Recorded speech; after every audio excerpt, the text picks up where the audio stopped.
Welcome to For the Record. I'm John Ehrlichman. We're here at Angel Stadium in Anaheim, California. Compared to a lot of businesses, America's pastime has held up pretty well during this downturn, and nobody knows that better than the sports super agent, Scott Boras. Baseball America named him the most influential non-player of the last 25 years, and his Rolodex helps explain why. From Alex Rodriguez to Manny Ramirez, pick a big-name player, and chances are it's Boras negotiating the deal. We caught up with Boras, a former minor league ball player, at his office in Newport Beach. And yes, Boras has baseball art. Hanging from the ceiling, a corkscrew of dozens of Louisville Sluggers. On the wall, baseballs signed by major leaguers he represents. And as a further reminder of the big commissions he pulls in, there are life-size posters of clients like Manny Ramirez.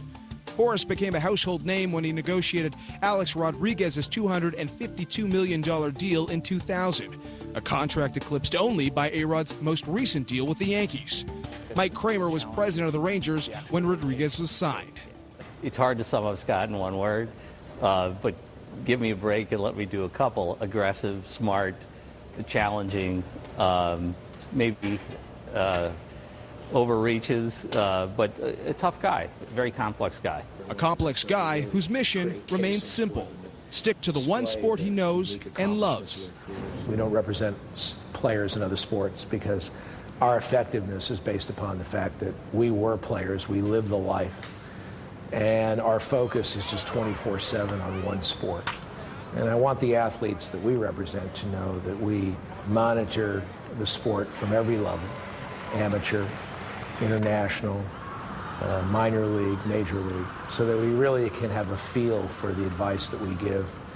And certainly it would be more of a, as far as a business plan goes, you'd be widely more successful economically if you negotiated on behalf of top players in all sports. But I just don't know what to say to a 7-foot NBA player or a 350-pound lineman.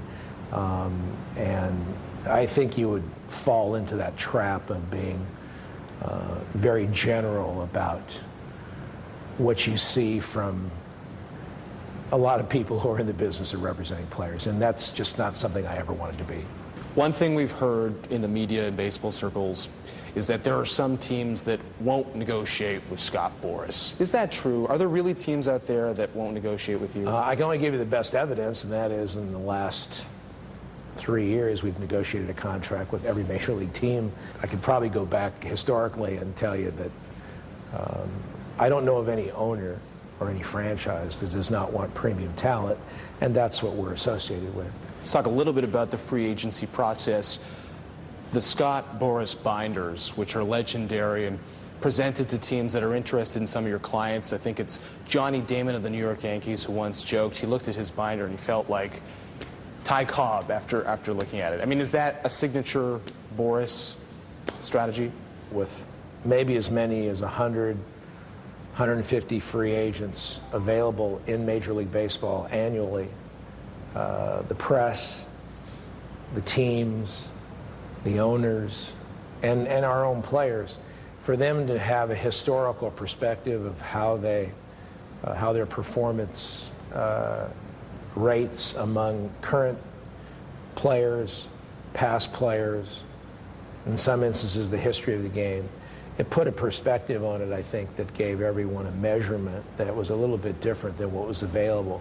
You're the representative for the 2009 #1 pick of the Washington Nationals, Steven Strasburg, a hard-throwing right-hander from San Diego State. Or are we at a turning point for the league in terms of what owners are willing to pay for draft picks? The owners and I are in agreement that draft picks should not receive a dramatic amount of compensation, mainly because of the fact that more than likely these players are not going to be long-term answers to the success of a franchise.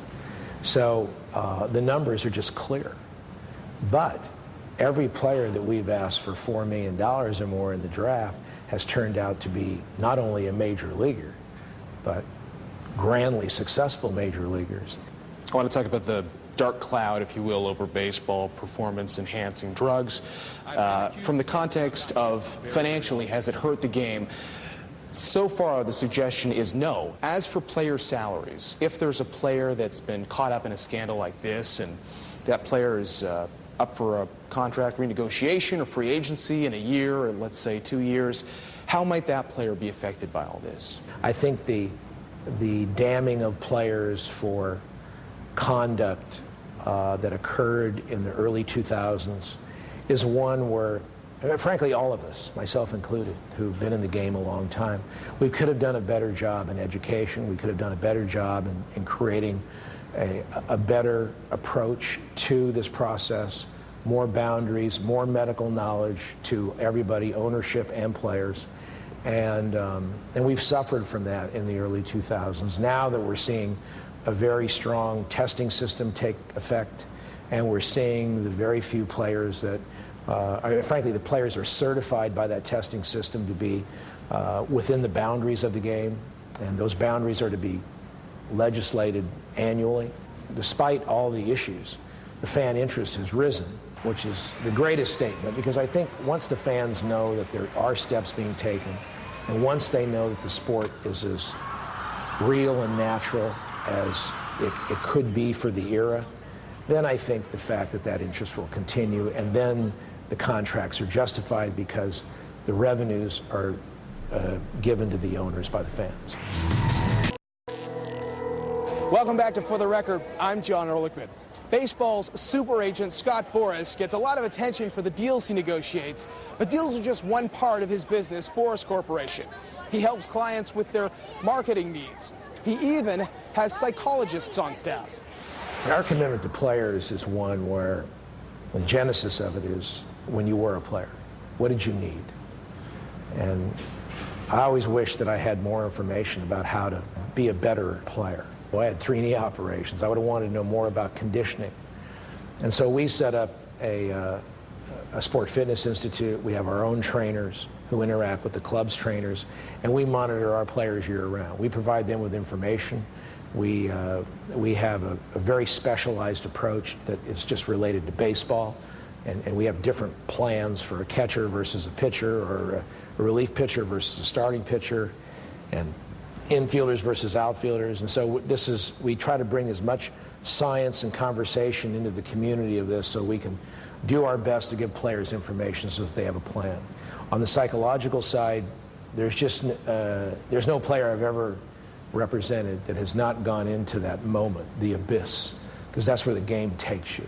No matter how talented you are, the factors that relate to expectancy are the off-the-field factors, or how you put yourself in a position to be driven over such a long period of time to stay on top of the game and to be effective in the game. It is a absolute challenge. Obviously, a tragedy earlier this year with the passing of Nick Adenhart. I know you were close with him. I'm curious to know how you've been dealing with it, how it's affected you.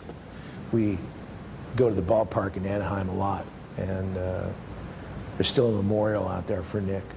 And you think about it every day. You think about your own children. You think about the players you work with. It's certainly something that you're with them the night before, and you see a dad and a son share a moment after a great, successful major league beginning, and then to be in the hospital and seeing the loss of a family and their son, and a community, and a team, and it was. Where you realize you're very fortunate in this business that, where you don't deal with tragedy, and it's certainly for all of us, I think, in the game, we took a step back and made us realize the privilege, and also kind of to be a little bit more in touch with the good things that are going on around you, as sometimes you get a little bit wrapped up in the dynamics of the business and the concerns. You're obviously very close to the players you represent. You said that baseball's what you know, and representing baseball players is what you'll continue to do. In the past, you've also said that going to a team, being a baseball executive, is not something that interests you, is that a 100% certainty that you would never join a team or maybe become an owner or partial owner? You're a pretty wealthy guy. Well, we certainly had the opportunities, and I can honestly tell you that you know, when the game's been a lot to you, it's been everything to you in your life as far as what you've been able to provide and achieve your goals and provide for your family and those things. You really want to do what's best for it. And I really think that my role in the game is I just better serve it by being a part of the balance that's involved directly with players. Certainly the one thing about the game that is a bit difficult from being on a team and part of a player is that you go to the ballpark and you may have two clients pitching against one another, and you can't root for a team. You don't get to do that. But you certainly can root for your clients. You've said you've received offers for Boras Corporation. You've said no in the past. Is that the long-term intention, just to maintain ownership? I kind of have a different view of this. I walk into people's homes and I deal with players. I have players that are now retired, and I kind of view it as you'd be selling your players, selling the relationship. I want families to know, I want parents to know, I want players to know that we're not, what and how we define how we serve our players. It's not done by a board of directors. It's not done by shareholders. It's not done by people that have not played the game and wore a uniform. It's done by the people you've hired. And I want that credo to stand, and I've made a very advanced succession plan if anything were to happen to me, that would continue.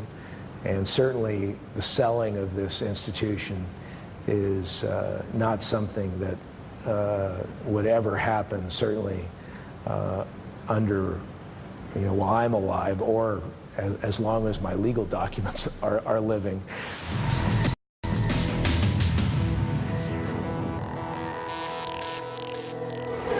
Welcome back to For the Record. I'm John Ehrlichman. Baseball's super agent Scott Boras spends a lot of his time at ballparks like this one in Anaheim, California. But growing up was a different story. Boras was raised on a dairy farm outside of Sacramento and didn't get to his first major league game until the age of 15. By then, his own baseball skills were opening doors. Well, I'm very fortunate because it's something that few people get to stay in for their whole life. And I get to go to a ballpark every night, and I get to smell the grass, and I'm actually a lot better when I go to the ballpark because I'm better at what I do than I was when I was a player. But the idea of it is that it's something that's always been a passion of mine and a love, and I don't really view this as work. I really view it as something where you wake up every day. You don't represent pieces of paper or bricks or buildings or entities. You represent a ball player. So you played minor league ball. You highlighted your injuries, which were certainly a setback. You were a great player. Talk to us about a turning point for you. I believe it was after spring training one year. You're in the player parking lot. There are other players that didn't make the team that are heading off to uncertain financial futures, and you have a revelation. You think what? It's a day where you go there and you make the club and you're feeling really good. And you only see a side of professional baseball that's the great side, and that is achieving your dreams and getting to play ball against the best every day. There's really nothing like it. And then you walk out of the locker room and you're feeling really, really good about what transpired that day. And then you go to the parking lot and you see people you used to play with.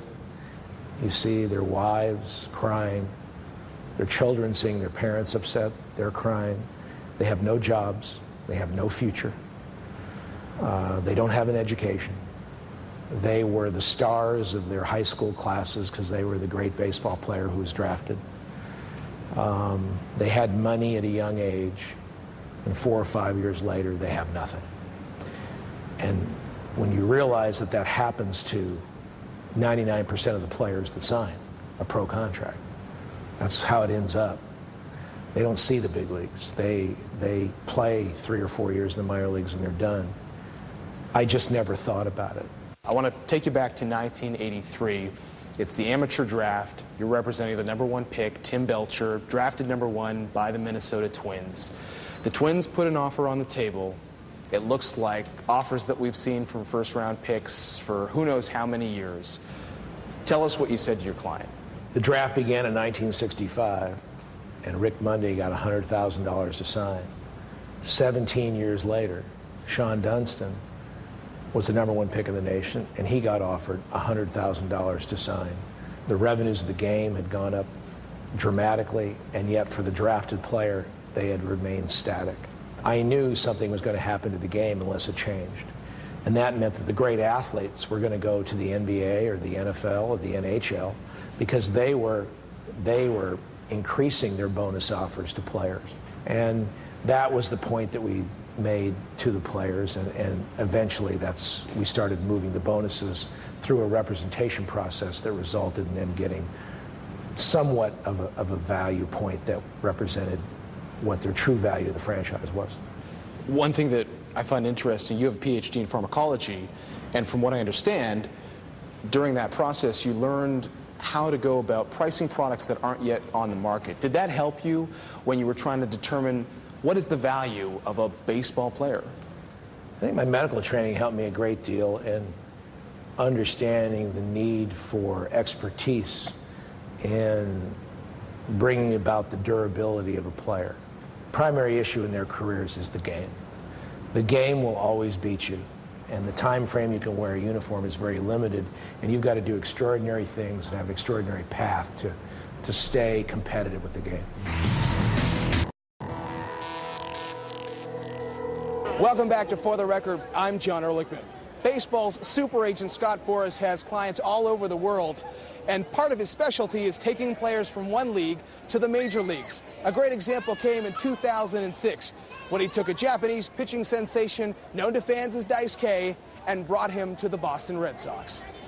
Talk about the significance from your company perspective, from your career perspective, how that influenced your client roster compared to, say, the Alex Rodriguez signing back in the winter of 2000. I don't think that the Daisuke signing had, we're not really in the Japanese market that often, mainly because the level of play there is not one that would allow for a Japanese player here to come here and be a significant major league player for a long time. It's a little bit different than bringing players here from the Dominican or Venezuela or Puerto Rico, where they have generations of families and players, where the players grow up knowing where they're going, knowing what the process is, and they've had really their childhood to prepare for it. You've talked about this idea of perhaps expanding Major League Baseball to the Pacific Rim. You're not a league executive, but what are the odds of that happening? Well, I think the financial structure certainly the populace and the industry base it's an absolute fit. I think the game would be tremendously successful. They had a couple teams in Japan, and certainly a team in Korea, and possibly maybe even a team in Taiwan.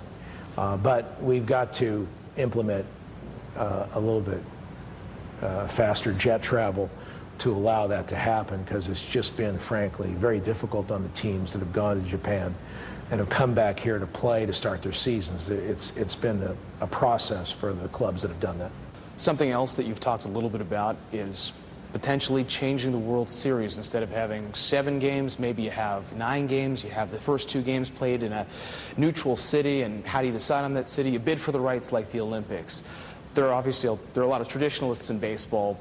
Well, I too am a traditionalist, and I was actually talking about a return to the World Series of 9 games, not creating a new, because at the beginning of the century here, we had 19th century, we had a 9-game World Series. If we had a World Series weekend where on a Friday we could have a gala where we could announce the Rookie of the Year, the Most Valuable Players, the Cy Young Award winner, a televised event, the money could be donated to charity, to advancing the game in inner cities, to raise money in that regard. We could have a true home run hitting contest where we have the sluggers who qualified, other than the World Series participants. And then on a Saturday and Sunday, we would have the opportunity for fans can plan their vacations. They can plan, corporations can plan major events around the World Series, and they could bring it to that particular place. And then we go back to the traditional 7-game approach. The fans are still arriving for this game here in Anaheim, California, and a lot of teams are still managing to get bums in seats. But this upcoming offseason could mark a turning point for Major League Baseball. Has league revenue peaked? And if so, can super agents like Scott Boras continue to get the same kind of contracts that their clients have come to expect? Talk to some league owners and they'll say no. Speak to others and they'll say don't bet against Scott Boras and his ability to make that happen. For the record, I'm John Ehrlichman.